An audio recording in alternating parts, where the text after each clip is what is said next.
శుభం వ్యాధం శ్రీ గురుభ్యో నమః.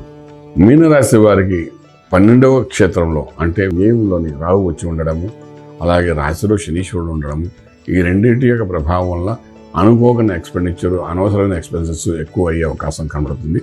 ఎంత గురు దృష్టి పడినప్పటికీ కూడా రాహు మీద వాడు చేయవలసిన ఎక్స్పెండిచర్ని చేసుకుని పోతాడు. కాబట్టి ప్రతి పనిలోని ఒకసారి కాదు 4 సార్లు ఆలోచించి మీ నిర్ణయం తీసుకోవాల్సి వస్తుంది.